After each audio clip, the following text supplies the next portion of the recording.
അമ്മേ, ഗീത എവിടെ? ഞാൻ വന്നപ്പോൾ തൊട്ട് തിരക്കുക. അവളിതെവിടെ? എൻ്റെ പൊന്നുഹാരി, ഞാൻ പറഞ്ഞിട്ടൊന്നും ആ പെണ്ണ് അനുസരിക്കുന്നില്ല കേട്ടോ. ഒരു സമയം വെറുതെ ഇരിക്കില്ല ആ കുട്ടി. ഇപ്പോഴേ പറമ്പിലുണ്ട് പയ്യൻ്റെ പിന്നാലെ. അവക്ക് ഞാൻ വച്ചിട്ടുണ്ട്. അവൾ അനുസരിപ്പിക്കാൻ പറ്റുമോ എന്ന് ഞാനൊന്ന് നോക്കട്ടെ. അതും പറഞ്ഞുകൊണ്ട് ദേഷ്യത്തിൽ ഹരി പുറത്തേക്ക് പോയി. ഹരി, അതിനെ വേദനിപ്പിക്കൊന്നും ചെയ്യല്ലേ? സേതുലക്ഷ്മി പിന്നിൽ നിന്നും ഉറക്കെ വിളിച്ചു പറഞ്ഞു. ഇത് ഹരികൃഷ്ണൻ, മംഗലത്ത് വീട്ടിൽ ശിവദാസ മേനോൻ്റെയും സേതുലക്ഷ്മിയുടെയും മൂത്ത മകൻ. ആളൊരു എഞ്ചിനീയറാണ്, പക്ഷേ ഇപ്പോൾ ബിസിനസ്സാണ്. മംഗലത്ത് ഗ്രൂപ്പ്സിൻ്റെ എല്ലാ ബിസിനസ്സും ഹരിയുടെ മേൽനോട്ടത്തിലാണ്.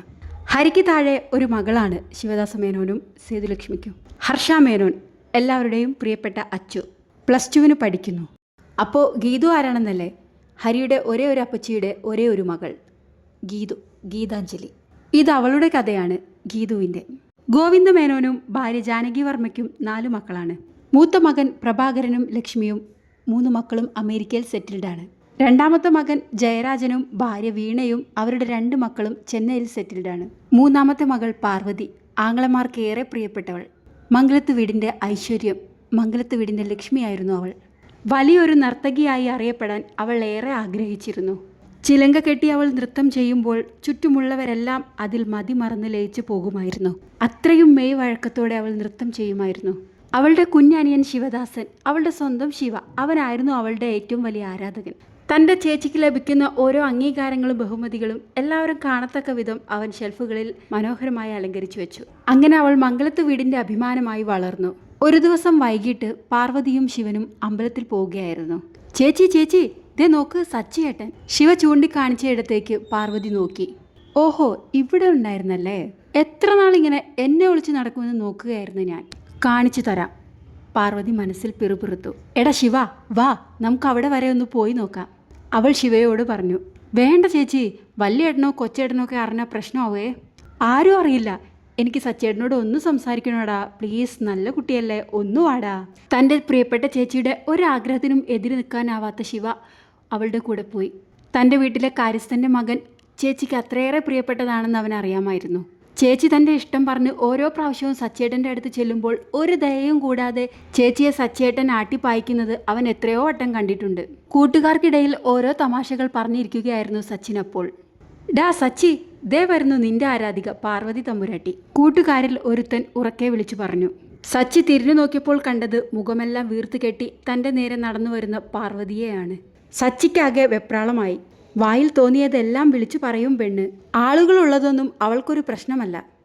അത്രയേറെ അവളുടെ മനസ്സിനെ താൻ വേദനിപ്പിക്കുന്നുണ്ടെന്ന് അവനറിയാമായിരുന്നു. സച്ചി അവളെ കാണാത്തതുപോലെ സംസാരത്തിൽ മുഴുകി നിന്നു. സച്ചിയേട്ടാ, ഞാൻ വരുന്നത് കണ്ടു എന്നെനിക്കറിയാം. ഒന്നിങ്ങോട്ട് നോക്കുവോ? എന്താ പാർവതി, എന്താ നിനക്ക് വേണ്ടത്?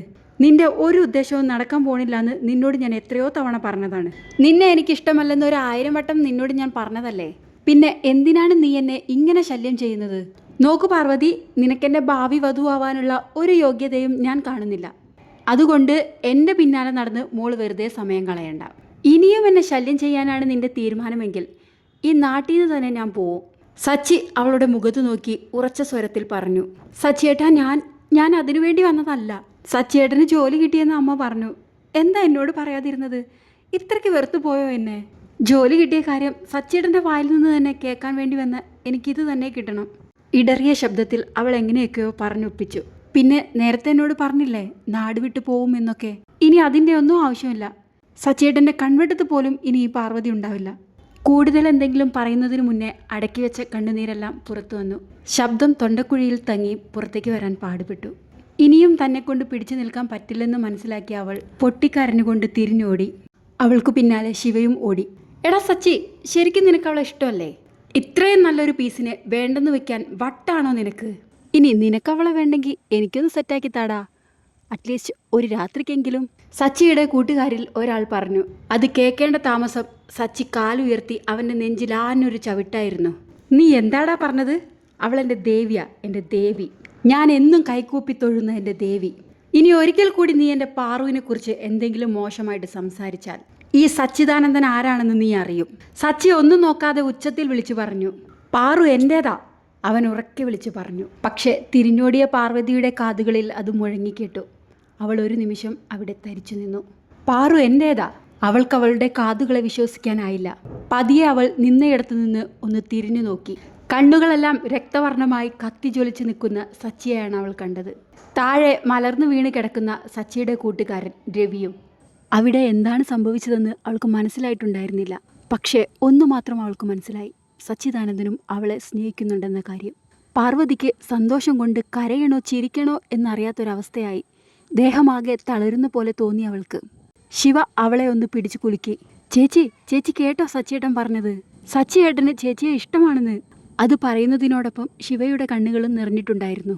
തൻ്റെ ചേച്ചി കുറേ കാലങ്ങളായിട്ട് കേൾക്കാൻ കൊതിച്ച വാക്കുകളാണതെന്ന് മാത്രമേ അപ്പോൾ അവൻ ചിന്തിച്ചിട്ടുണ്ടായിരുന്നുള്ളൂ. അതിനപ്പുറത്തേക്ക് ചിന്തിക്കാനുള്ള പ്രായമോ പക്വതയോ അവനുണ്ടായിരുന്നില്ല. പെട്ടെന്നാണ് സച്ചിയുടെ ശ്രദ്ധ പാറുവിലേക്കും ശിവയിലേക്കും പോയത്. പാറു തരിച്ചു നിൽക്കുന്നത് കണ്ടപ്പോഴേ അവന് മനസ്സിലായി താൻ പറഞ്ഞതെല്ലാം അവൾ കേട്ടുവെന്ന്. കരഞ്ഞു വീർത്ത അവളുടെ മുഖം കണ്ടപ്പോൾ അവനൊന്ന് അവളെ കെട്ടിപ്പുണരാൻ തോന്നി. അവൻ ഇരു കൈകളും അവൾക്ക് നേരെ നീട്ടേണ്ട താമസം അവൾ ഓടി വന്ന് അവൻ്റെ മാറോട് ചേർന്നു. ഹായ് ഫ്രണ്ട്സ്, ഇതോടുകൂടി പാർട്ട് 1 ഇവിടെ അവസാനിക്കുകയാണ്. ഇതിൻ്റെ സെക്കൻഡ് പാർട്ട് ഉടനെ തന്നെ പോസ്റ്റ് ചെയ്യുന്നതായിരിക്കും.